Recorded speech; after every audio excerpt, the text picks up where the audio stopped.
And we are live. What's up, dude? How's it going? Welcome to the Vanguard live stream, everyone that's tuning in for the first time, or if not, welcome back. Yeah, we're about to have a great chat with Jen Perelman, so we're excited for that. We have a little bit of housekeeping to do at the start of the podcast. Gavin, if you want to shout out the patrons. Yeah, absolutely. So we're excited for that. We have a little bit of housekeeping to do at the start of the... Oh, man, you can hear me talk all over again. That's exciting. I had a window open with the stream in it that wasn't closed. Anyway, yeah. So you guys can join the Vanguard as members, comrades, or Vanguardians over here at patreon.com/the Vanguard channel. So make sure to do that. We have 3 awesome levels for you, including you can join in our live streams and actually join us on screen if you want for just $10 a month. So make sure to check that out, and shout out to Miss Susan Sarandon, the great Susan Sarandon, who's currently our top patron in the Vanguardian section. So yeah, just to get that out of the way, make sure to do that. Supports the show, and obviously, if not, that's also cool. But yeah, we're super excited today to welcome a special guest to the program, who I'm about to add to the stream. Hello. What's up, Jen? Hi, guys. How are you? Doing good. So yeah, we're so pleased to welcome to the guest attorney, criminal justice advocate, and former candidate for Congress in Florida's 23rd District, Jen Perelman. Welcome back to the Vanguard, Jen. Hi. Thank you so much for having me back on. Absolutely. Yeah, we're really excited to talk to you. I guess one of the places that I just wanted to begin off of right off the bat was I saw you tweeting earlier today about the Biden cabinet announcements. You had a tweet that I pulled, just said, by making Tony Blinken Secretary of State, #Biden confirms he has no regrets for his role in the Iraq war. And I was like, What a perfect icebreaker then to talk about our, president-elect's role in one of the, great human atrocities of the millennium. So, what are your thoughts on that? I mean, this is not surprising to anybody. I mean, did we really think that if Biden were to win, that he would really be paying any real respect to the progressive platform? He was going to be FDR, Jen. Yeah, him and Kamala, they're real socialists, those two. So, I'm not at all surprised. He's very hawkish. He's always been hawkish. This is nothing new. I knew that they were going to blow off the progressives. It bothered me when Bernie essentially handed over everything without even making any tangible demands. Like he didn't even, it was all very disappointing to me, but this is exactly what we would expect from a Joe Biden presidency. I mean, I would assume you would have basically a Goldman Sachs cabinet, and, add in a few military industrial complex people for good measure. Yeah, totally. There's one specific aspect of that which I thought was extra funny, which is that Biden chose former Fed Chair Janet Yellen to be the Treasury Secretary. I know that someone in particular really wanted that job and probably did a lot of things that they might not have done in the past because they thought they were going to get it. And that, of course, is Elizabeth Warren. A lot of the... I guess those boots weren't so tasty after all. Yeah, I know, right? Yeah, so I just thought that was extremely indicative. Here's that article. So it looks like instead of Elizabeth Warren, Janet Yellen. And of course, it says... I'll be upfront and say I don't know who the fuck this lady is. Does anybody? Are you familiar with her at all? She was the former... from Obama, from the Obama administration, but I don't remember what the exact position was. Mm-hmm. But this is not somebody that's going to help our problems.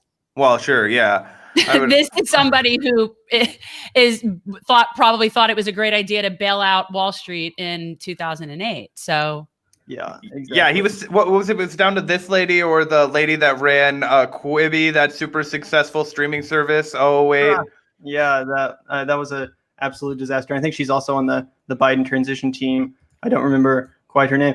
Jen, one question I had for you, just since the last time we've talked, a development in your life is that you've actually started a podcast too. And I thought it was super cool. I saw that you had an episode up just recently, or just today, actually, with the whistleblower, John Kirikou, which I urge all of our listeners to check out. Definitely the link is in the description, by the way, for Jen's YouTube, where you can find those podcast episodes. What's it been like, running your own podcast now post-campaign? And also, what was it like talking to him? Okay, first of all, John Kirikou, that is one of the best interviews that I've done. And I mean, just overall, from a standpoint of, I was really prepared. And he was somebody, you know, like a lot of times people come on, people like you guys or people like me, where we're just political talking, shooting the shit, like it's all casual, right? But like to interview someone that really knows certain things, you really got to get the most out of it. So I really worked kind of hard for that. But my background is journalism, actually. I went to undergrad for journalism. So at heart, I've always felt like that is, you know, that's the base of who I am. So it's not weird to interview people. Like I actually like being on the other end as well. But really, we needed to use our platform to keep going forward with the mission. So, you know, I had volunteers that wanted to keep volunteering. I had people that wanted to keep going. And, you know, really, it was never about me being in Congress. This was always about not just getting her out, but getting the money out and really just pushing forward an agenda that best serves everybody. And we're still doing that. And whether or not that's me running for that seat in 2 years or not, I don't know, but we're making progress. So it just comes in different forms. Yeah, well, the aforementioned I just want to clarify for anybody who is maybe not familiar with your campaign or where you ran in Florida. Debbie Wasserman Schultz, you know, probably one of our least favorite members of the House on the show, not a friend of the podcast, for sure. If I'm not mistaken, she's currently being challenged actually for appropriations chair. You endorsed Rosa DeLauro, I believe. Oh, definitely support DeLauro for that. You know, when you look at someone like Debbie, and this isn't personal from a perspective of, I ran against her. You know, she's my congressional representative. She's been my representative first in the Florida House, now in Congress for about almost 30 years, it seems like. So this is someone that at the head of the DNC, they lost more than 1,000 seats across the country.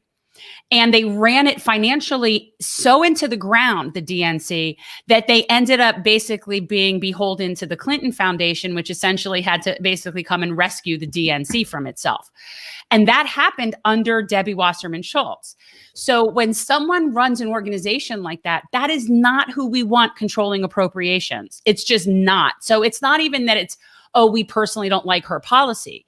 It's she has shown in positions of leadership regarding finances in any way that she is just not capable.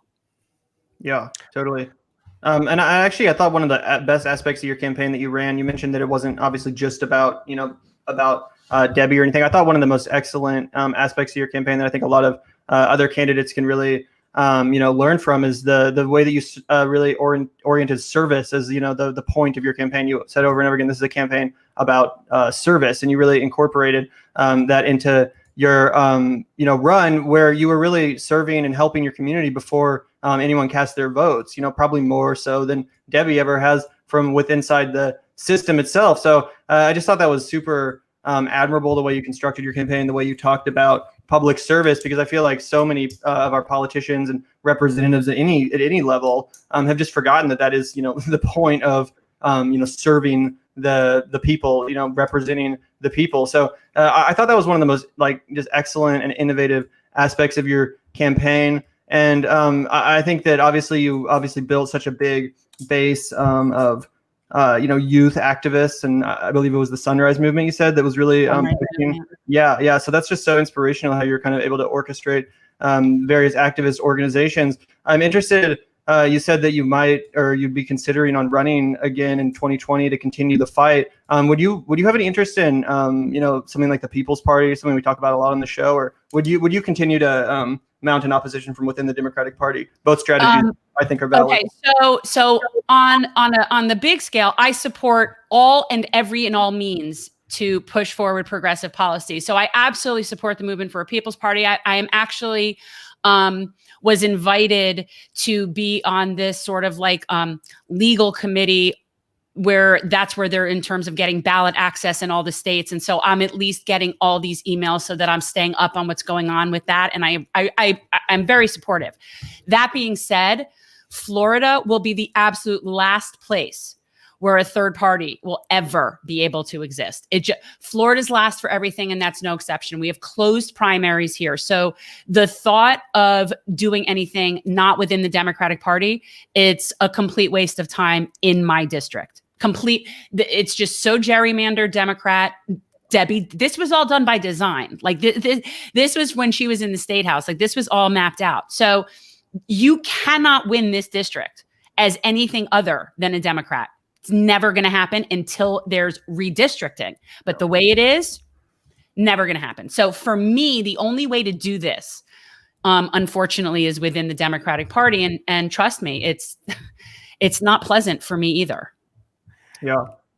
Yeah, I think that, one of the biggest mistakes, one of the biggest missed opportunities for the Democrats, obviously, in the last election was Florida, right? Because you saw the people of Florida say, hey, we want a $15 minimum wage, which is a step in the right direction. By the time it gets implemented, they'll need like $25 an hour. But, it was a step in the right direction, and it was a policy that, at least on paper, Joe Biden supported that Donald Trump did not. However, he lost the state because he couldn't message to save his fucking life on anything important, right? And I wanted, as somebody who, not only campaigned and talked to countless voters in the Florida area, but also you mentioned you've lived there for 30 years, or if not your whole life. So could you just talk a little bit about how, those how issues that could happen there for people? Yeah, how did they fuck it up so bad? There's a few aspects to this. Okay. First of all, Florida is a red state. Sometimes we've fooled ourselves over the past, 15 years or so, where we've considered it a flip state, a swing state. It's not really.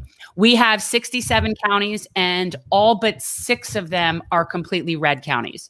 So, the only reason that it even was considered a swing at all is just because of our few big, areas that happen to have certain blue. But our blue is much more of a Biden blue than a Bernie blue. And I say that it is. It's a much more of a moderate blue.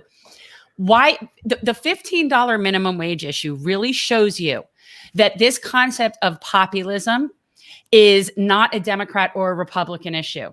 There is a populist wave happening, okay? And we're seeing it on the left and the right. And what concerns me, and this was always my concern with the idea of Joe winning, is that to me, it appears that the party in office, it's going to be the opposite populist that's festering and boiling on, and just really rising up. And so that, I think we're going to see it more from the right. But the $15 minimum wage is a populist issue. It's not a Democrat issue. And we're starting to see a Republican Party that is appealing more, even mistakenly so. I mean, Trump, when he first campaigned in 2016, it was a populist message. It was getting out of the wars and bringing back our jobs. And I mean, he didn't do those things, but it was a populist message. And so I know that matters here and people like it. So does Medicare for All. We could get a lot of those things done, which brings me to the second part of the problem is our state Democratic Party is laughable here. It's laughable. I don't even think that it's taken seriously at the federal level. I think it's like a joke. They're completely feckless. And for example, our state Democratic convention is sponsored by Walmart and Big Sugar. So. Yeah. Right. I mean, it's honestly, though, to what you're describing in Florida, to a remarkable degree, kind of sounds like the argument that, Thomas Frank would put together about our, Gavin and I's home state of Kansas, right? Populist messaging sells here. We have the Kansas farmers' history of the populist party where, you mentioned, the $15 minimum wage selling there. One of the things that Gavin and I really, have been pushing and think that would gain traction as a way of the left pushing anti-monopolist, breaking up big tech is by, tethering that to breaking up big agriculture, which impacts so many of these farmers in the Midwest. And it's slimy, skeezy fucks like Joshua Hawley that make the connection and provide them with the anti-populist message that you were talking about. I mean, that's really what it is, because we know, look, if the Democrats really wanted to change things, not only would they be able to do so, but they would be winning by landslides. The fact that this election, that Joe actually underperformed from where he was expected to perform based on the numbers, it's really telling.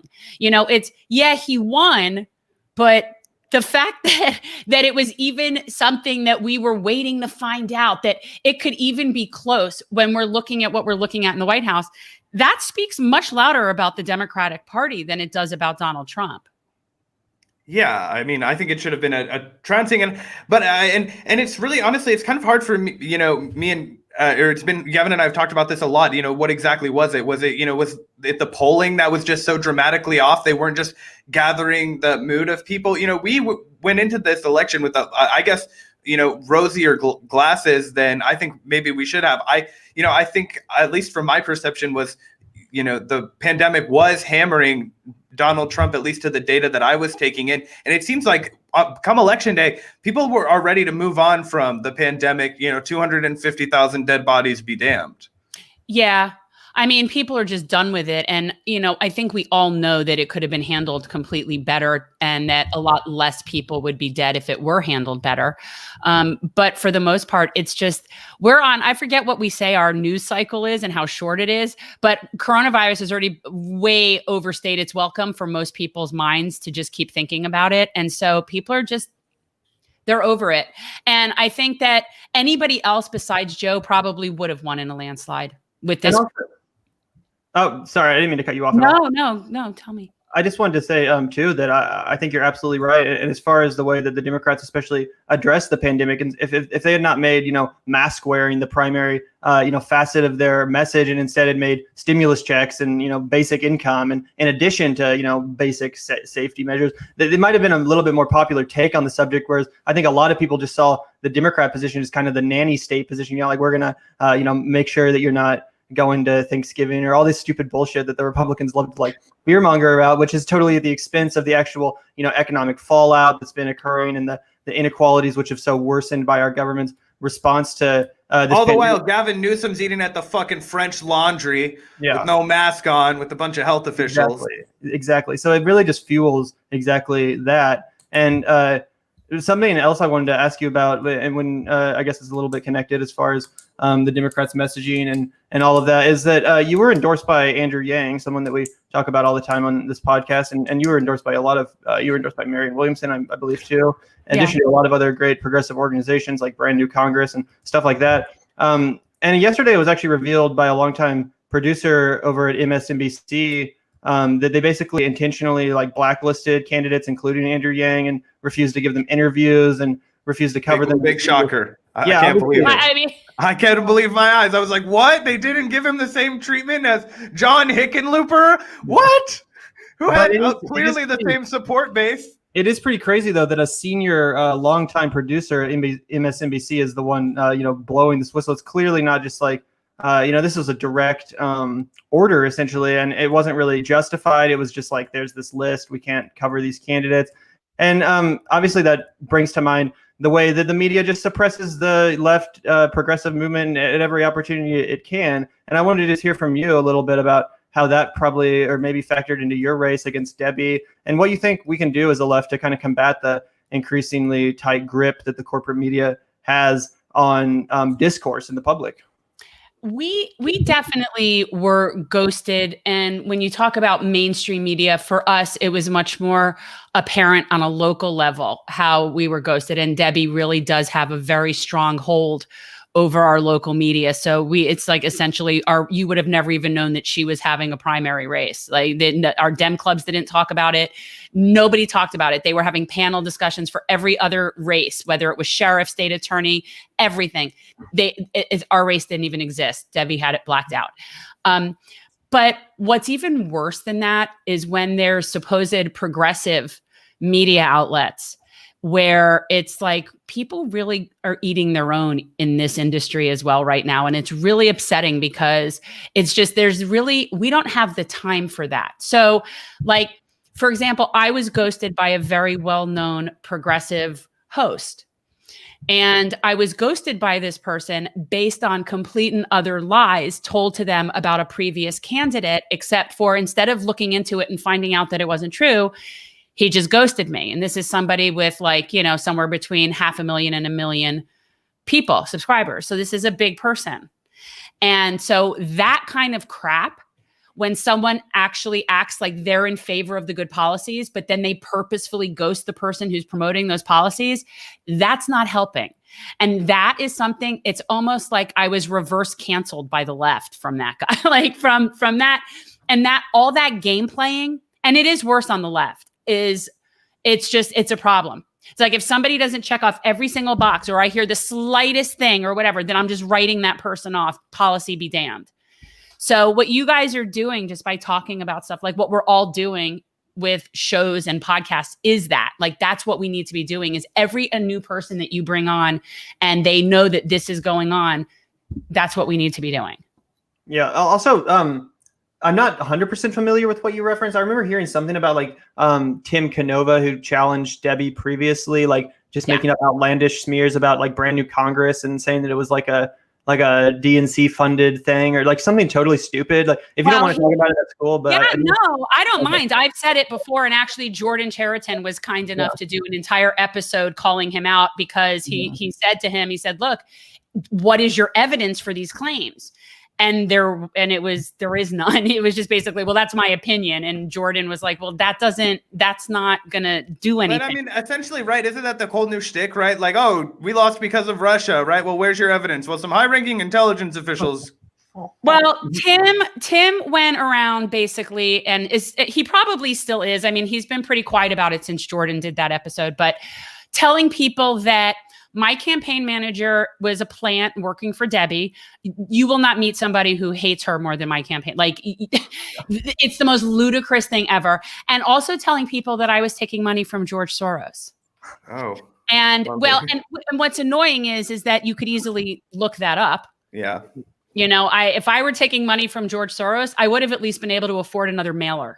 You know, we were scraping. If I was taking Soros money, we would have done a lot better.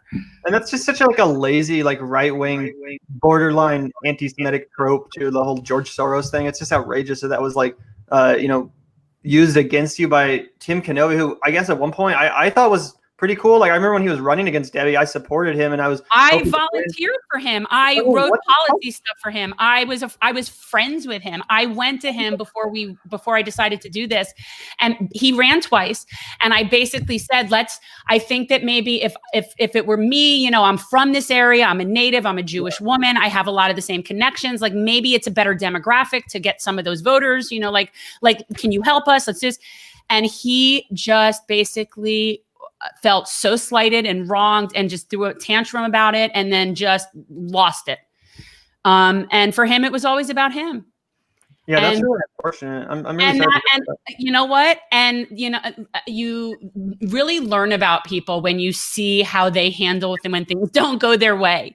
And for him, it was always about, I was cheated. That was my job. I got cheated. It was always like that for him. And, you know, it is unfortunate. But because of that, Jimmy just totally blew us off. And that's the kind of bullshit crap that we just, on the left, we don't have time for this, you know, and yet there it is. So, I mean, and he's probably not the only person.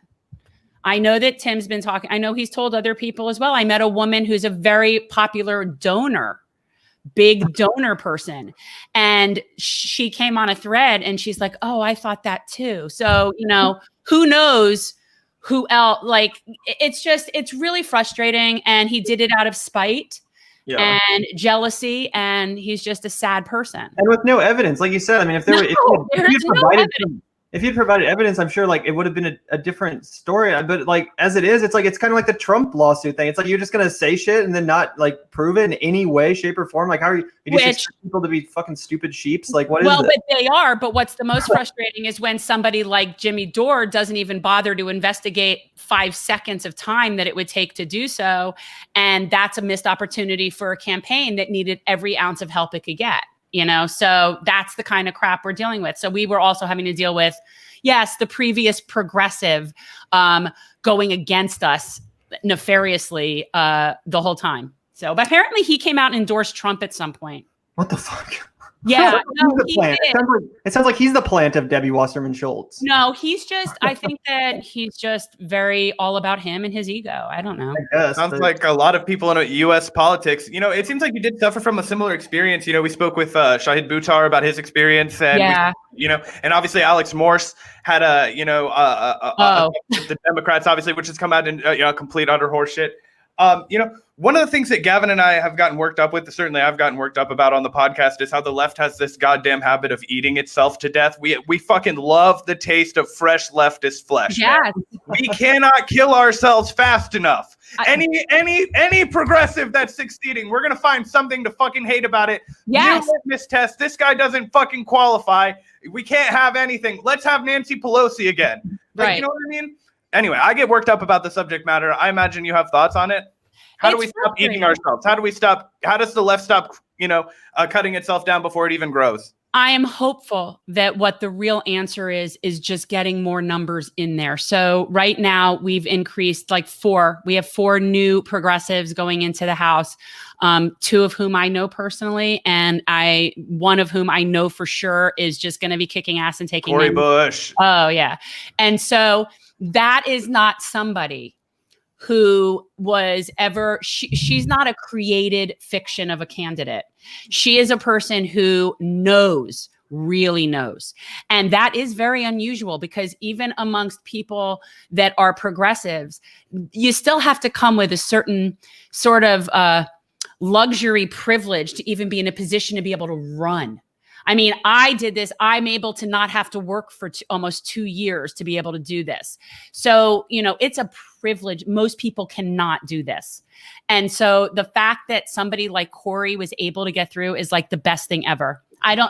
People don't even understand how special this is. Probably on the first regular, normal, typical person that has been elected since maybe ever. Yeah. I mean, really.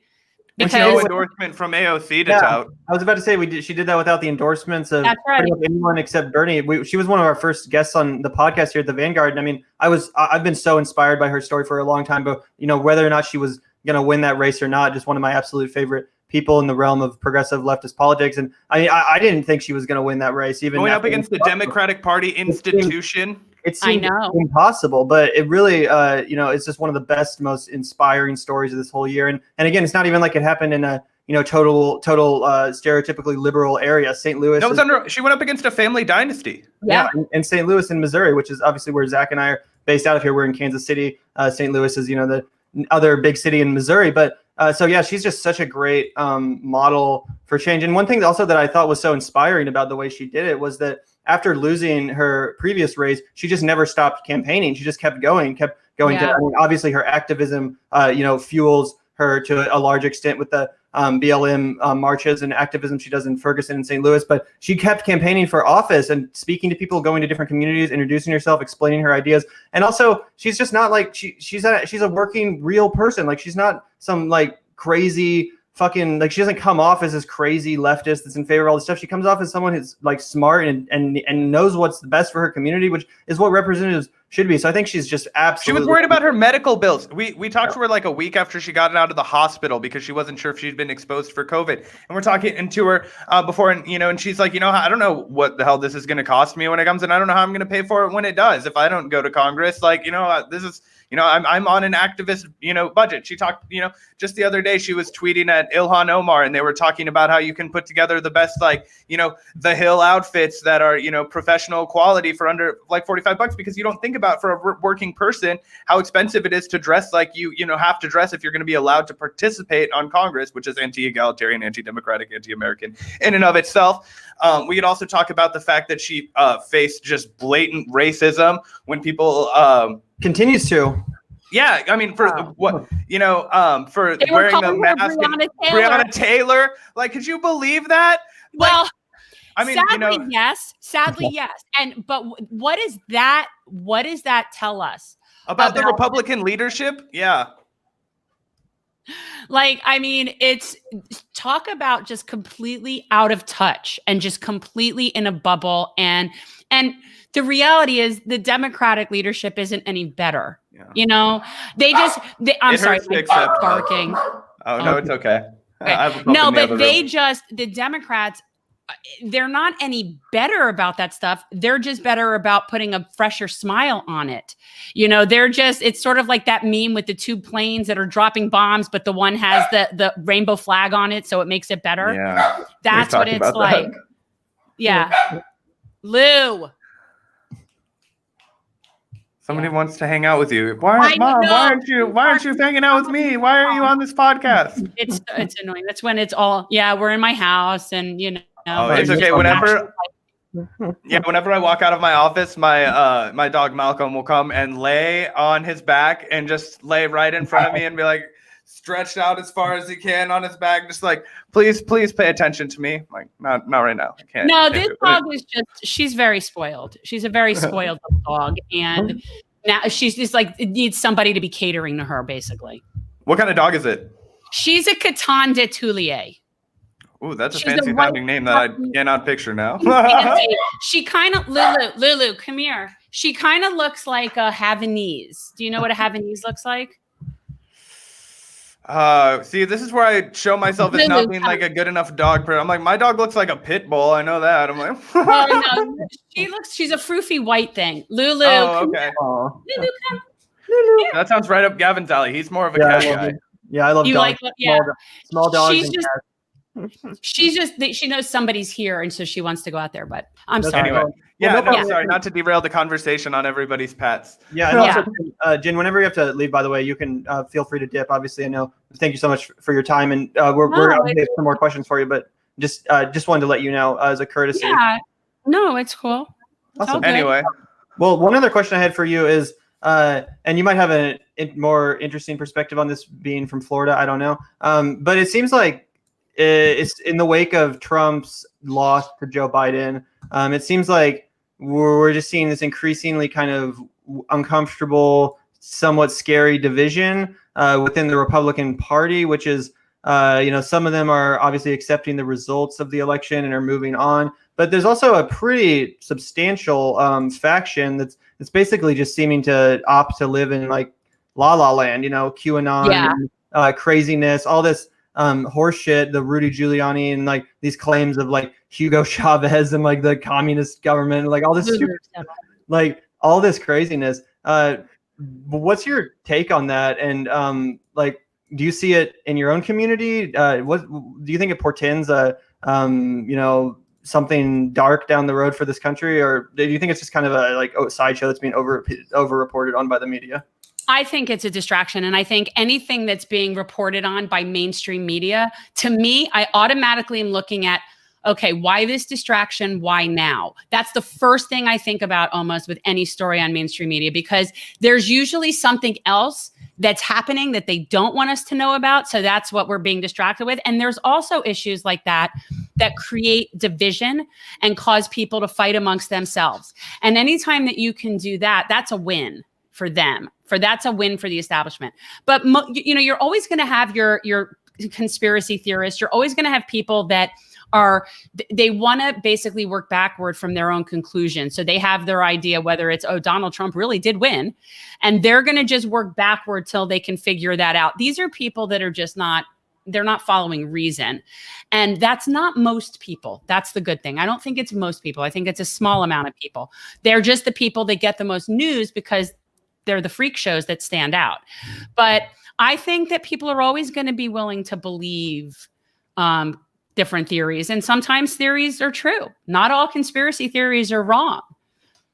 Yeah, I mean, that's definitely true. Conspiracy just means people plan to do something.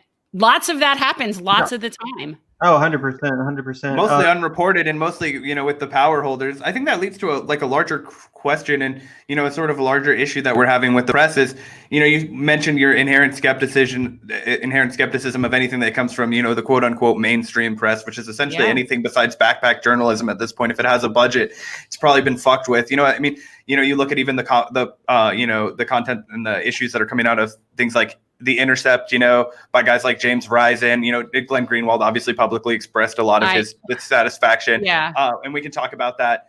But I'm wondering, the reason that people are able to, live in this la la land is because they are able to willfully ignore the media, right? Because there's no trust that they have. On top of that, the media is employing a lot of self-censorship. They're asking to be more regulated. They're calling out their, coworkers who dare challenge any, official party lines. Squashing stories that don't help their candidates, etc. How much of this fantasy world that people are staying in now post-Trump is the result of a press that's just lost all credibility with 4 years of Russiagating, and before that sticking up for Obama, and before that lying about weapons of mass destruction, and all those kinds of things. I think it's something that we've seen happen gradually over the past 40 years. I mean, I remember, I'm old enough to remember there was this sort of period of time that was the Dan Rather, Peter Jennings, Tom Brokaw phase, where you still had talking heads that were actual journalists. Those were still journalists. I mean, they became more talking heads, but they started out as reporters. And now what we have are like really just talking heads that are paid for by corporations to spew propaganda. It's not even the guise of journalism anymore.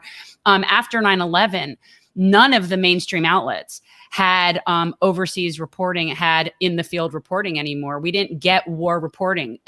We don't hear that. Well, they fired everybody so that they wouldn't get war reporting. Yeah. So we don't have that information. And so we have become, over time, people, and most people, I don't think, noticed it because it happened gradually to them. If you were watching MSNBC, say 20 years ago, and you've just continually watched it, at one point, Rachel Maddow wasn't the freak that she is. I actually remember her when she was on Air America Radio, which was lefty radio, and her show came on right after Ed Schultz. So this was somebody who was a progressive voice. And she had Glenn Greenwald as a frequent guest, actually, throughout the Bush-Cheney years, which he loves to remind people about. Well, but see, now if you see where that is now she's just a Russiagate lunatic. Yeah. So the people that have been watching gradually, that's the problem. They don't know that it changed over time. But the good news is that younger people do not get their media that way. They do not get their information from those sources. So that generation is going to eventually be dying off. And the young people do not get their information that way. They get it from social media. They get it from things that I don't even know. Like there's like Twitch and TikTok, and you probably know all these things. So like, that's where these people, I'm so old. So that's where like they go to get news. So that's a good thing. And the mainstream media is definitely, I mean, they get their lowest ratings every year. It just keeps going down and down and down and down. So, hopefully they'll just be gone at some point because they're just the talking heads. Yeah, I completely agree with you. And if it makes you feel any better, here at the Vanguard, we still haven't figured out how to actually use Twitch to do our streams. So that's why we just do them on YouTube. So you're not the only one that, feels a little bit old in that sense. Same with I work with young people. That's why we are young people. We still don't know. I know you're young. I was the oldest person by far on my campaign. Like it was all young people. Yeah, because those are the people that are motivated to do this stuff and have the energy to do so. But that's where all of this is coming, and that's where it's heading. And people like Debbie will inevitably not be able to stay there because her people are dying off, and these kids are not taking that crap. Like these sunrise movement kids and all this stuff, they're motivated and they're smart. Did you ever? I was just going to ask if you ever talked with Adam Christensen. He had a similar Oh yeah. Yeah, cool. He's a great guy. We've spoken a few times. I was really hopeful for him. I still think that he would be amazing representative. He's a good guy, and he's extremely smart, and he's got a great future. But that district, I was hopeful, but we were always somewhat skeptical, just given the nature of that district. It's like a plus. I don't know. Is it like a +6 or a +8 red or something? I mean, it's pretty definitively red. Yeah. Just to go back to, your comment about how young people receive their news a little bit differently, I wonder if that's going to create an issue coming up, right? We've seen a big push, specifically from the Democrats, actually, to, really apply censorship on things like Facebook, even people that you wouldn't expect. Gavin and I did a segment when Sacha Baron Cohen was, pleading for censorship from Facebook, a hero to guys like, for some of the roles that his comedy bore out, a legendary, he just played Abby Hoffman, a lefty, icon in the trial of the Chicago 7. Steal This Book is right here. Great fucking book for anybody to read, a true radical. But anyway, even somebody like him, who's obviously to, some peripheral extent down with all these leftist issues, and I'm sure as a guy would, want Medicare for all, want, people to be treated, he seems like a perfectly good person. But for him to, be jumping to these conclusions, rather misguidedly, in my view, that we need, Mark Zuckerberg, who he himself has called a deplorable, dictatorial, totalitarian schmuck, who made his, who basically, made a Hot or Not website, explode into, one of the most powerful, distributors of information the world has ever known. Why would we want that guy to be the arbiter of truth for our society? And do you think that that's a drawback of getting your information from social media? Because it's obviously going to be curated. There was so much suppression of all the Assange coverage, on social media that was entirely orchestrated. I imagine it's only going to get worse. Yeah, I mean, well, first of all, I support that the idea of nationalizing these platforms as public utilities. Platforms like Facebook and Twitter are just, those need to be treated like utilities because they essentially are. That's now a public forum. And so our First Amendment rights really do need to apply.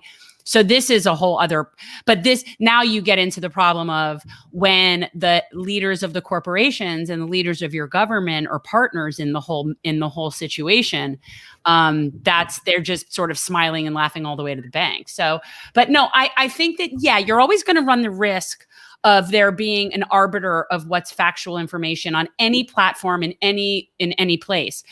But you, at least when you're talking about, online versus the networks and cable TV, is you just have such a broad selection of stuff. And yeah, I mean, that does put the burden on the people themselves to have to parse through the information and sort of figure out what's good, but it's at least out there.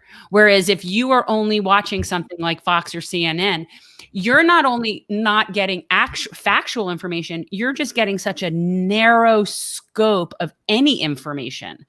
So I just think that I think it's a good thing. I think that we need more information to more people faster, and we're being suffocated with lack of information. That's what I think. Yeah, absolutely. I think that's so true, and I think that, Zach, you're totally correct too. That if we're gonna create a media ecosystem that does primarily exist on social media and is primarily at the whims of these tech oligarchs and companies, that we really should think of a way to effectively counter, or at least be very vocal about this potential problem of censorship. And well, not even potential, we're seeing it play out pretty much every day. There's actually a lawsuit. I wanted to ask you about this specifically because of your law background. Jen, there's actually a lawsuit where I want to say like 25, 29 QAnon YouTube channels were all in on like essentially a lawsuit against YouTube because they were all methodically taken down in the lead up to the election, essentially as YouTube, cleaning up the disinformation. I'm wondering what your thoughts are on that, and if you think that, how YouTube should handle the specific, QAnon, or the election didn't happen, or the Alex Jones kind of mischievous, where like, sure, it's misinformation, like, you're not, but at the end of the day, that's going to, in my view, obviously it's going to circle around to come back and kick guys like me and Gavin, who are trying to grow our channel, people like you and Generational Change trying to grow your channel, because we'll be, unofficial news networks.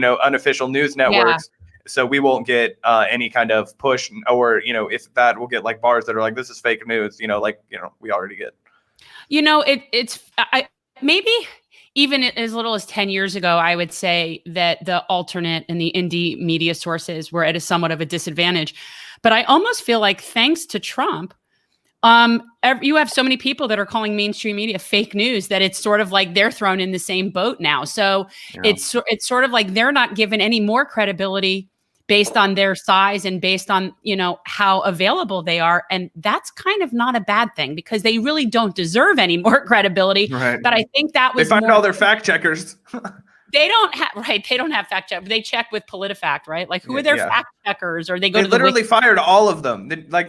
All of the mainstream newspapers that you could. They literally fired all their fact checkers. You're gonna find fact checkers that only like. I was just having a long conversation about this, but the only places that still have fact checkers, quote unquote, which are like what the whole justification for the editorial structure that we have. Those are places like The Nation, The New Republic, like these more magazine style. But like, the day-to-day, that shit's not getting fact checked. No, they don't check anything because they don't really care. I am generally averse to all forms of censorship. Mm-hmm. I that is something that is just, to me, like I was not happy when Alex Jones was deplatformed, and I think he's a nut job.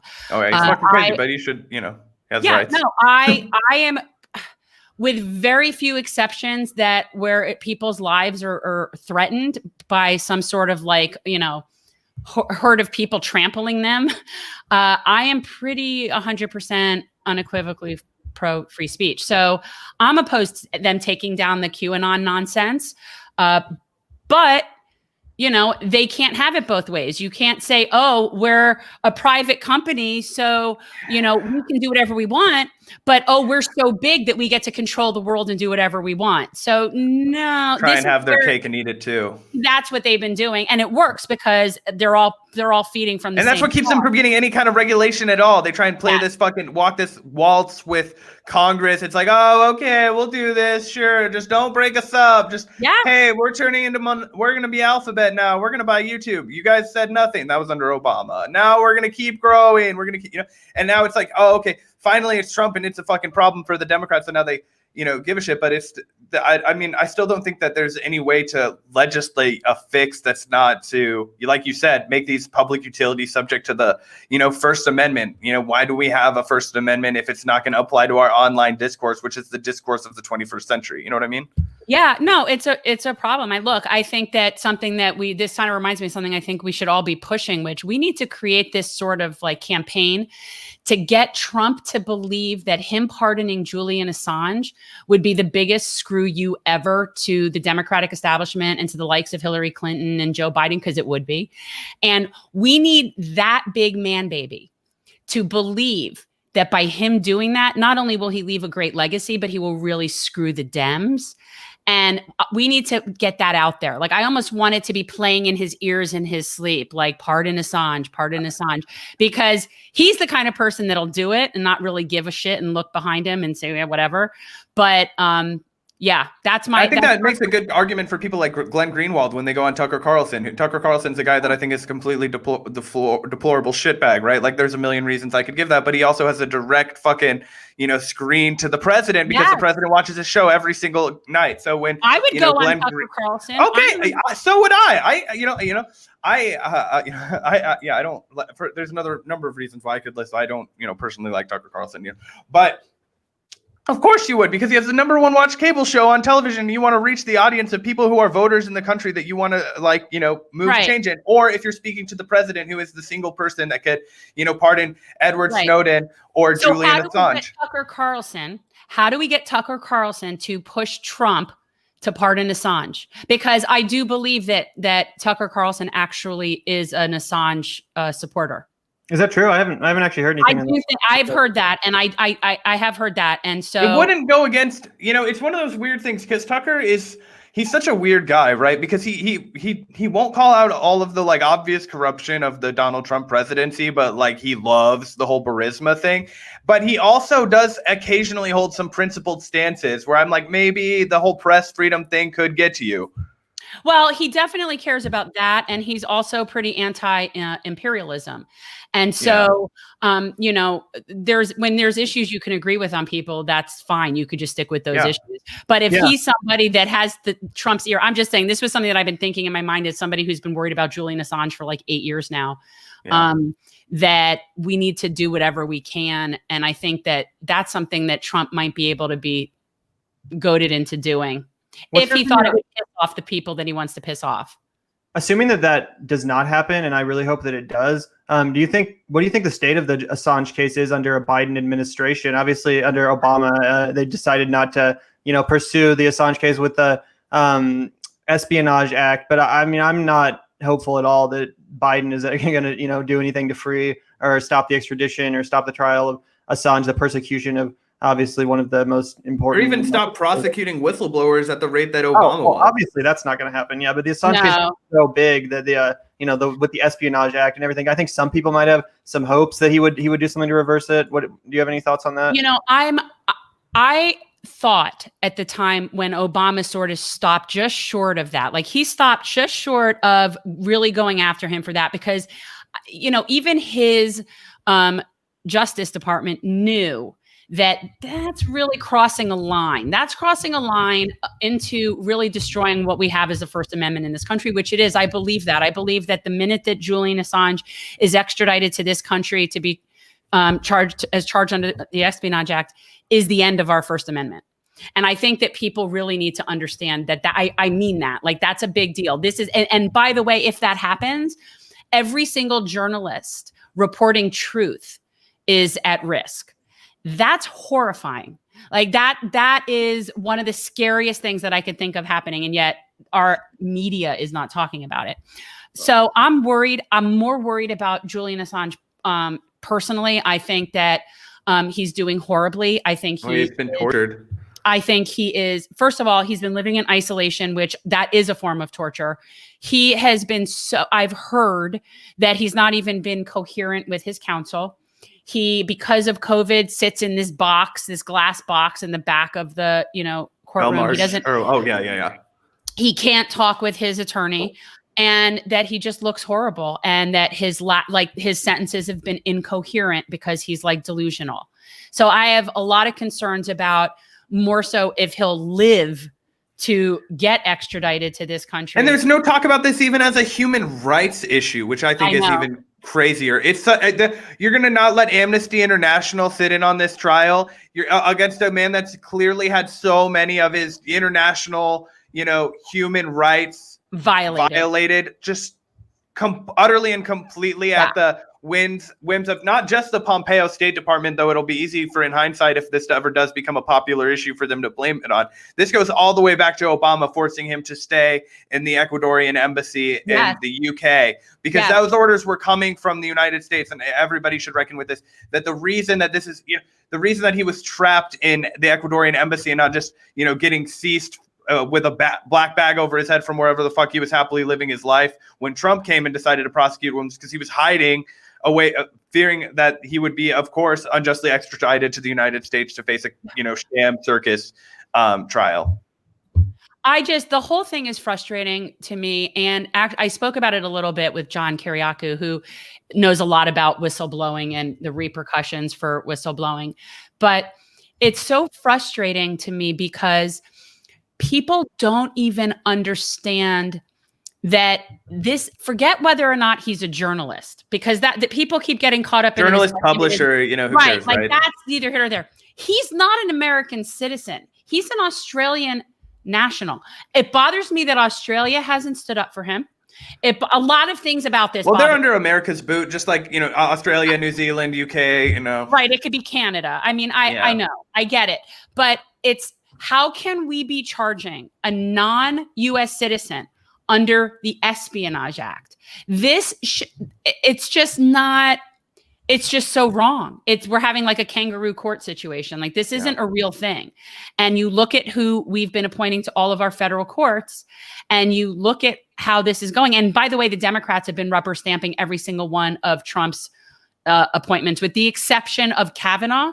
They have rubber stamped every single one of his federal appointments. Which is something that actually, and I don't want to derail the conversation because I know that there's more that we could explore there, but one of the things I was really excited to talk to you about, Jen, with your law background, and something that Gavin and I have talked about at length on the show, and my thoughts on this are evolving. Obviously, I don't have a law background, so but I've read. I'm not sure if you're familiar with the law professor Samuel Moyn. He's been making a lot of points about how to solve the problem that is, basically how to solve the problem that we're facing with the Supreme Court bench, right? So obviously, after the confirmation of Amy Coney Barrett, you have a 6-3 bench, which means that essentially, unless dramatic changes occur, they can essentially just axe any progressive legislation that ever did get, put their way for the next, however many decades, because of the power of, judicial review. And I'm wondering what your thoughts on that are. A lot of people are calling to stack the Yeah. court bench, which I think is a short-sighted solution, right? As long as we have,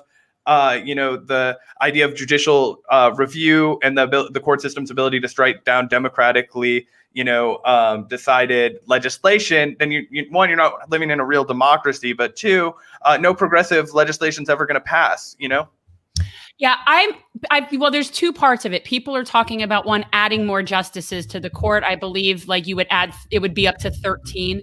So you would go from 9 to 13. And then there's people that are also talking about having term limits for justices, which, I'm actually okay with that. I think that that's a good idea. When I was clerking out of law school, I clerked for a federal magistrate judge, and federal magistrate judges, they get appointed for 8-year terms. I don't know if you knew this, if this is totally boring, you tell me. But so magistrate judge, so they do an 8-year term, and then it's subject to renewal. And it's subject to renewal by the key justices on that particular court that they're serving. So it's got it works well. That's my point. And so like I've thought something like that would work well for a lot of judicial positions. And you could even make it a 12-year term. You could make it, whatever you want it to be. But the idea of a lifetime appointment, and when you look at monarchical. It's scary, and it's scary how low of a bar we have. And I mean, like this is Thurgood. He's been with me since like law school. This poster has been following me around. And so this is one of my biggest like idols, inspirations, like of my life is Thurgood, right? So I look at him. He tried 32 cases before the Supreme Court, winning all but 3. Amy Coney Barrett and Kavanaugh have never tried a case anywhere. Never tried a case. They've never tried a case. And they are now jurists on the highest court in our land. That is unacceptable. And I just think from a matter of sheer qualifications, it's just unacceptable. And we have fallen so far, and we get so caught up in the ideology of the justices that we're not even looking at what are they even qualified to be sitting there. I don't think somebody like her is qualified to be sitting there. I just don't. And we need to be talking about that. How can you be sitting on our Supreme Court and you've never tried a case? Forget not trying a case in front of the Supreme Court, but anywhere, ever? Like that's not good. Mm-hmm. Yeah. I mean, on top of that, she has her radical evangelical background, her, cult, the idea that she's a handmaid, and also this idea that, we've touched on the fact that she may or may not be responsible for making her own decisions according to her faith. Like, I don't want to undermine somebody, but the whole, cult that she's essentially you're supposed to submit to your husband's ideology. This was a big thing that came up in the past, and it's kind of like, this is how can you, subscribe to being, part of this, I don't want to, I'll charitably call it a group instead of a cult, that says this is what we believe and this is the doctrine that we follow. And, hey, I guess more power to you to follow that doctrine, but it just directly conflicts with your job that you've been appointed to. And it's so obvious. And it seems like there was no real resistance of any kind, and there never really is from the Democrats, right? We just saw Nancy Pelosi get the crown put back on her again, despite massive failures all across the board in the last election. But yeah, I don't know. It's a refusal to learn that makes it seem like, controlled opposition, right? Well, it is. It is controlled opposition. Look, all money trails lead to the same donors. Both sides. Doesn't matter. If you're taking money from the fossil fuel industry, the military industrial complex, big pharma, if you're taking money from those, the banking industry, all of that, you're working for the same people. So you could come and put a red jacket on or put a blue jacket on, and it's not going to change what you're doing. So I actually have said this many times that we don't have two parties in this country. We have one party. We have a corporate party. And until we have a labor party in this country, an actual party for labor, we will keep circling the drain as capitalism implodes around us, because we cannot function in a capitalist society without consumers. And we cannot have consumers if nobody is sticking up for labor. So it's just it's like watching them running on a hamster wheel. And the Democrats, they don't represent labor. they're representing the same corporations that the Republicans are representing. So it's As not they have for the last 50 years. I mean, well, to a yeah, greater but it's extent, not yeah. even controlled opposition. It's no opposition. There's nothing. There's nothing there because they answer to the same donors. Yeah, I mean, that's such a great diagnosis of the situation. It leads me to another question I had for you. By the way, if anyone's watching, make sure to subscribe, like the like button, and also check out Jen's links in the description for her podcast and channel. Just wanted to shout that out one more time for anyone that's watching. But my question is essentially, and I totally agree with that, especially with the court now solidified with the conservative majority. What is like effective resistance to this corporate duopoly look like to you? What should the left be putting its energy into activism wise? Because I mean, I think a lot of what normally people would consider activism as far as pushing a president to where they want to be is just almost futile under Joe Biden, who is just such a fucking puppet of the corporate oligarch, time and time again, his entire career. He's not going to change now that he's going to be the president. If anything, it's going to exacerbate his worst tendencies. I mean, this man is just an architect of everything that we've talked about when it comes to the criminal justice system and so forth. So what do you think the left should be putting its energy into as far as activism and pushing him left, if that's even at all possible in your mind? I think that the most important thing for people to understand is that the political aspect of activism is just one part of it. It really is. The voting and the candidates and the campaigning and all of that is really, just one part of what we all need to be doing. But on a local level is where we get the most stuff done. Locally, everybody needs to get involved locally. And as much as I hate recommending this because I know it sucks ass, but go to commission meetings, know your county commissioners, know your city commissioners, know what your town's policy is on things like recycling and composting and what they're doing about future development. And are they doing things ecologically friendly? Because climate is something that we can all address locally. That's the one thing about climate change is it's an issue that everybody, depending on what your issues are, like Florida has different issues than say West Virginia, than, whatever. But, so local activism and really knowing who the power people are. Okay. That's the first thing. And the second thing is, get involved with an organization such as the Sunrise Movement or Extinction Rebellion, or if environmental isn't your thing, whatever your thing is, because really it matters more than people know. I believe that the Sunrise Movement is the reason Jamal Bowman was able to win his race. I think that they're like these activist groups that are really gaining momentum have real political power. And so, there's no need to reinvent the wheel. So find organizations that are really doing good things and participate locally. That's, I think, the key thing to do. But get as educated as you can and educate as many people as you can. And when you're looking at the political side of things, look at where your candidates are taking money from. That will tell you everything you need to know. This isn't about red versus blue. This isn't Democrat, Republican, liberal, conservative. All of that stuff doesn't mean anything. It's corporate or non-corporate. And until we get the money out, we can't even waste our time debating any other issues. We can't have any sort of normal discussion. This is why we can't have nice things.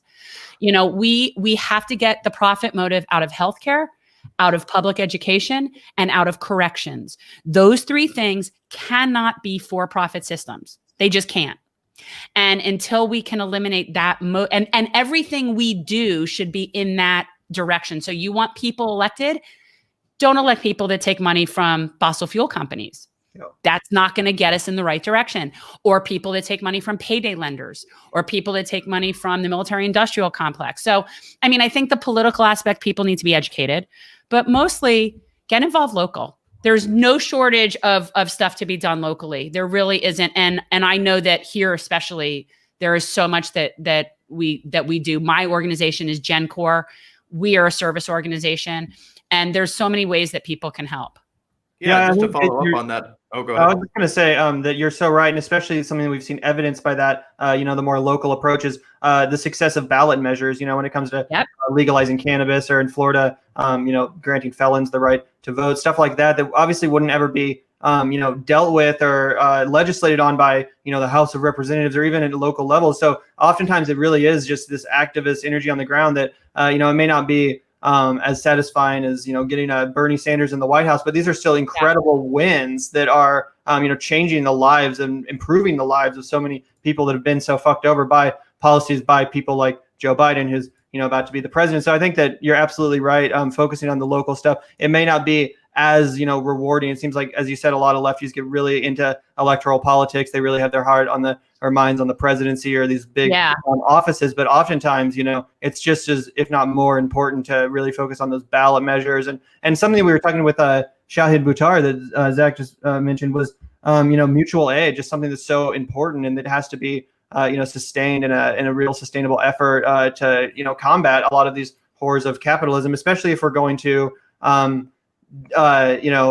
ever effectively pull off something like a general strike, which I think is, another big piece of the puzzle here as far as actually getting the moneyed interest, the corporate, healthcare industry, whatever, they're not just going to abandon their millions and millions and billions of dollars coming in. It's not like a moral argument's going to persuade them. No, a financial fucking incentive is going to persuade them, the government or corporations or whatever. I don't really see how else it's possible, but yeah, I agree that local is, so essential and more people. Well, you let me know, because I'm getting my yellow vest ready. Like I've been saying for a long time that this is something this country does not do well. And a lot of it is size, a lot of it is infrastructure, and by design, we have horrid mass transit in this country, so it's not easy for people to come together in different. It's and by design, but there's going to need to be a general strike like that. There is, and I know people hate hearing this, but this is going to get worse before it gets better. It's going to get more violent. Yeah. It's going to get ugly. And I've been saying this for a long time. I said it in 2016 when Trump won, that he will facilitate the revolution and it's going to be ugly. But, there has never been any major change historically that has come without that. And that's just the necessary evil of change. It's unfortunate. We tried it the easy way. We offered them Bernie. See, that was the compromise. That was the peaceful compromise. Exactly. And they didn't want that. So now we got to do it the hard way. I mean, that's just the way it is. By the way, I did put out a thing in the chat to see if anyone had any questions. And I know you already answered this, so if you just want to briefly address it. Someone was wondering if you would, your idea, what you would think about running as a People's Party candidate. Again, I know you already answered it, but if you just want to briefly. Yeah, I'll just quickly say, I have nothing against the idea of a People's Party. I support them. I think it's great. But in Florida, we have closed primaries, and it is just not something that it just won't work here. Yeah. And I think that's a good way to segue into the fact that, like you said, it depends on your local area, right? Like this all, comes full circle. And, Jen, we want to be respectful of your time tonight. We really appreciate the fact that you've taken an hour to speak with us. So where can people go to find out a little bit more about what you're up to, your Generational Change podcast and the organization that you spoke with? Yeah. So what Gen Core is that was what we called our volunteers on the campaign. And yeah, there was canvassing, but we also did a lot of service. We were everything from the food bank, veterans, nursing homes, park cleanups, whatever. I mean, just general community service. And they all still wanted to keep going. So we have Gen Core is still going. We're regrouping. We're bringing in a couple of volunteer coordinators. So my general volunteer group is still going to be active locally. Generational Change is the name of our podcast. It's on Spotify, iTunes, YouTube. And our premise is transforming politics into service. And that's what we're doing. So we have a live stream that we do every week. And then I do interviews at least once a week. I've been putting up more than that, just depending on how many people, but it's been amazing. And just talking about important things to move forward. I did an interview yesterday with a woman who wrote a book called The Soil Will Save Us about regenerative agriculture. Like I am interested in putting as much information out there as possible and using this platform. So people check out Generational Change. And then you can also follow me on Twitter and Instagram at GenFL23. And that's basically it. That's what. And you can find all those links below in the video description when this comes back up as a recorded thing. Yep. Yeah, awesome. Absolutely. Thanks so much for your time, Jen. Thanks so much. Thank you. Yeah, we really appreciate it. Absolutely. Have a great night. Bye. Bye. Bye. And if anyone's still watching the stream, thanks so much for joining us tonight, hanging out with us. And Jen Perelman, really enjoyed interviewing her. And also go back and check out our first interview we did with Jen back in, I think, August maybe. I think it was like 4 months ago, something like that. Yeah, one of our, she was just initially when we were doing the podcast. I just felt like she was one of our first guests that was like, we had an amazing conversation with her, and it was a big breakthrough for us at the podcast. So again, go back and check that out if you guys want to see some more of her thoughts and perspective back when she was still running against Debbie. It's a great interview, and obviously, like she said, go check out her podcast too. Like us here at the Vanguard, she's doing great work as far as spreading the progressive message, the anti-corporate message, the pro free speech message. So yeah, definitely check that out.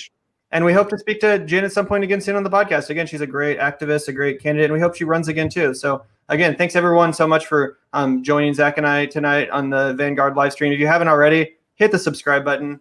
Do it. You like the video. Yeah, I get to see more of our faces, which you love so much. You've grown so fond of. Anyway, have a good night, everybody. Peace out, Gavin. Yeah, thanks so much.